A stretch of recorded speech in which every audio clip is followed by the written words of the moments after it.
अस्सलाम वालेकुम। तो आज हम नाइन्थ की केमिस्ट्री स्टार्ट करेंगे और इसमें हमने सबसे पहले केमिस्ट्री की डेफिनेशन पढ़नी है। केमिस्ट्री जो है वो है scientific study of matter. Matter का हमने मुताला करना है साइंसी बुनियादों पर।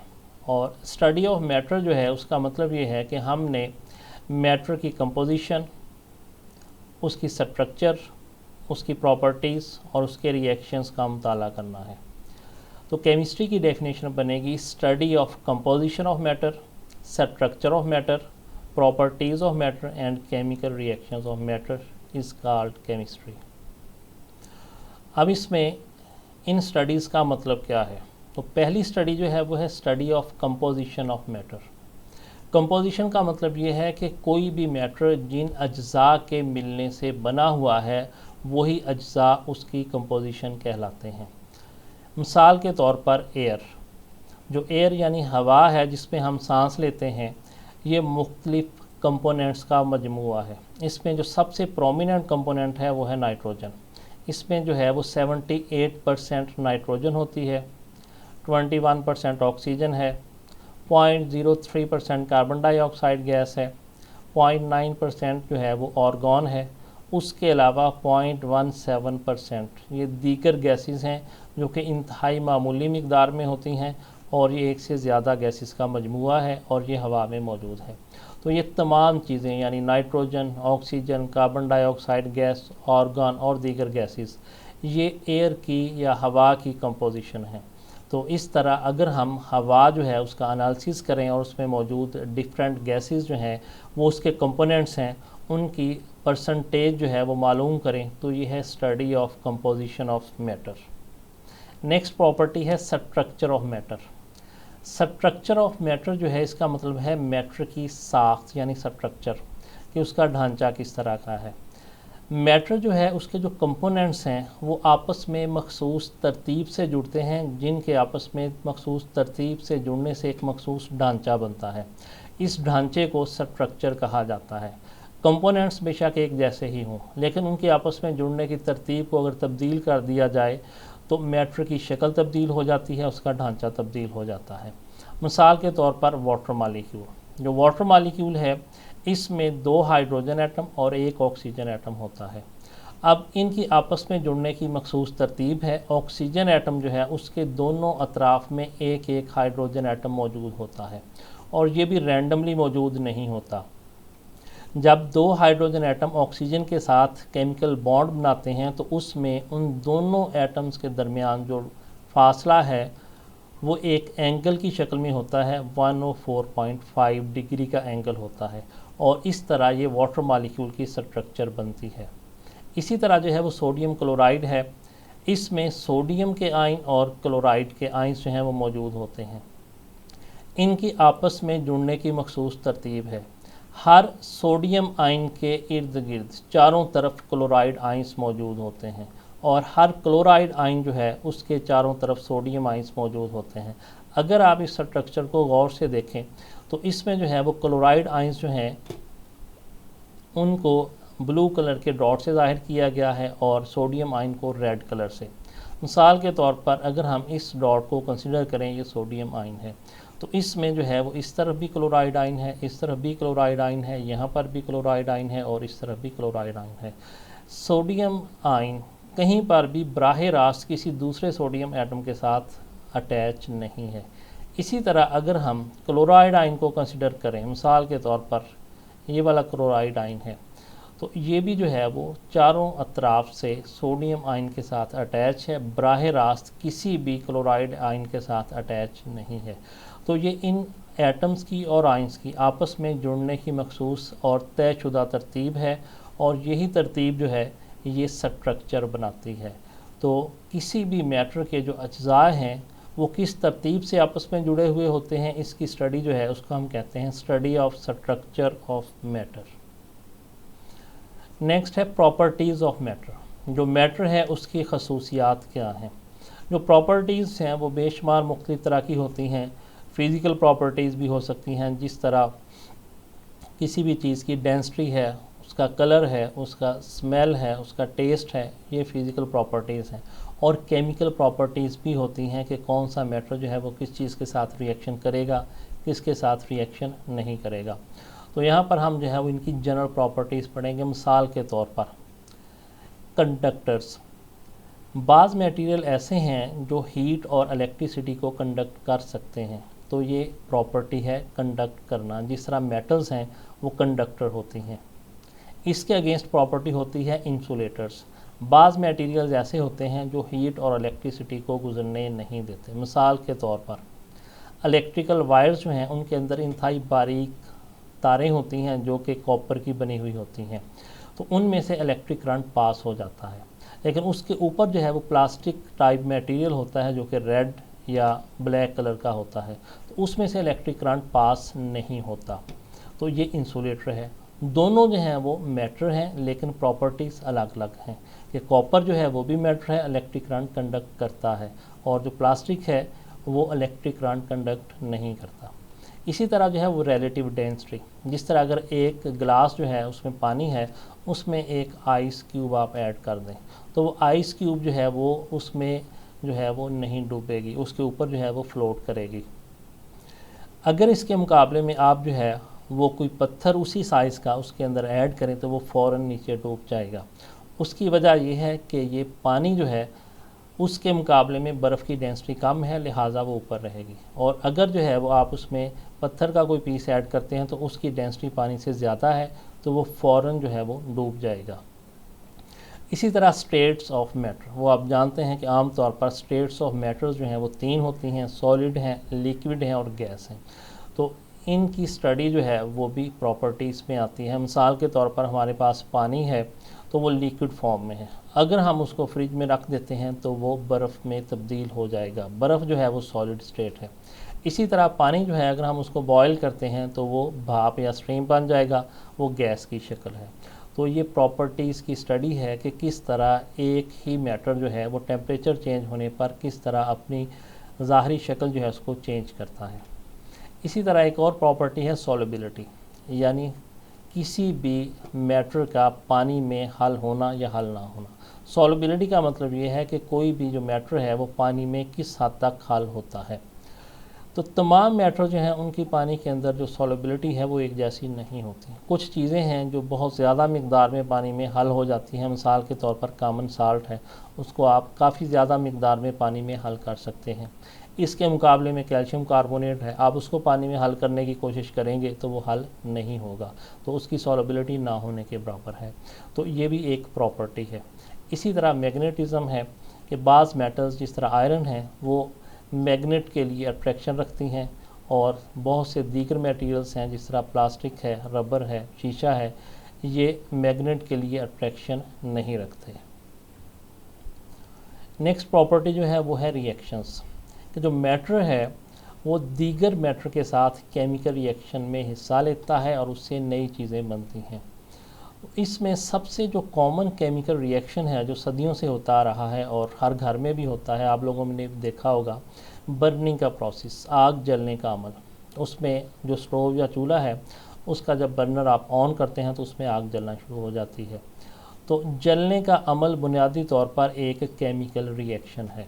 इसमें आम तौर पर जो गैसेस इस्तेमाल होती हैं, जिस तरह हमारे यहाँ सिलेंडर्स में जो गैस आती है वो एलपीजी होती है, वो आम तौर पर इथेन, प्रोपेन और ब्यूटेन का मिक्सचर होती है। और इसके अलावा जो है जो बड़े शहरों में गैस पाइप्स के ज़रिए जो सप्लाई की जाती है, जिसको आम ज़बान में सुई गैस कहते हैं, उसमें ज़्यादा मिकदार जो है वो मीथेन की होती है, जिसका फार्मूला CH4 है। तो गैस जो है वो बर्नर तक पहुंचने से पहले उसमें हवा शामिल की जाती है, और हवा शामिल करने का जो उसमें मकसद है वो ये होता है कि उसमें ऑक्सीजन शामिल हो जाए, क्योंकि बर्निंग का प्रोसेस ऑक्सीजन के बगैर मुमकिन नहीं है।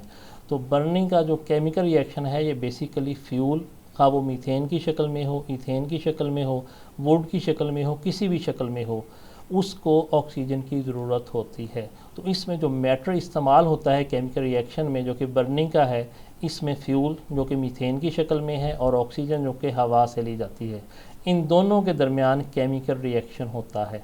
इस केमिकल रिएक्शन के नतीजे में हीट पैदा होती है जो कि कुकिंग पर्पज़ के लिए इस्तेमाल हो जाती है, और इस हीट के अलावा इसमें कार्बन डाइऑक्साइड और वाटर वेपर्स बनते हैं। कार्बन डाइऑक्साइड और वाटर वेपर्स जो हैं वो हमें नज़र इसलिए नहीं आते कि कार्बन डाइऑक्साइड रूम टेम्परेचर पर गैस है और वहाँ पर बर्निंग के प्रोसेस में टेम्परेचर इतना ज़्यादा होता है कि जो वाटर बनता है वो भी वेपर की शक्ल में होता है और एग्जॉस्ट के ज़रिए किचन से बाहर चला जाता है, इसलिए हमें वो नज़र नहीं आते। तो इसमें कार्बन डाइऑक्साइड और वाटर वेपर्स एग्जॉस्ट के ज़रिए किचन से बाहर चले जाते हैं। उसके अलावा हीट प्रोड्यूस होती है जो कि कुकिंग में इस्तेमाल हो जाती है और फ्लेम की लाइट भी होती है। तो इस तरह केमिकल रिएक्शंस जो हैं उनकी स्टडी जो है ये भी केमिस्ट्री की डेफिनेशन में शामिल है। तो इस तरह इसमें जो केमिस्ट्री की डेफिनेशन है उसमें हम देखेंगे कि 4 मेजर चीज़ें आई: study of composition of matter, structure of matter, properties of matter and chemical reactions of matter. Next है एप्लीकेशंस ऑफ केमिस्ट्री। कि केमिस्ट्री जो है इसको हम रोज़मर्रा ज़िंदगी में कहाँ कहाँ पर इस्तेमाल करते हैं। तो रोज़मर्रा ज़िंदगी में मुख्तलिफ़ तरह की प्रोडक्ट्स हैं जो हम इस्तेमाल करते हैं जिनको बनाया जाता है केमिस्ट्री का इल्म इस्तेमाल करके। मिसाल के तौर पर पेट्रोकेमिकल्स हैं, मेडिसिन्स एंड ड्रग्स हैं, सोप हैं, डिटर्जेंट्स हैं, पेपर हैं, प्लास्टिक हैं, पेंट्स हैं, पिगमेंट्स हैं, इंसेक्टिसाइड्स हैं, पेस्टिसाइड्स हैं और उसके अलावा कंजर्वेशन ऑफ नेचुरल रिसोर्सेज में भी केमिस्ट्री का रोल है। तो इसमें जो पहली एप्लीकेशन है वो है पेट्रोकेमिकल्स। पेट्रोकेमिकल्स जो हैं आज के दौर में इनका इस्तेमाल बहुत वसी है।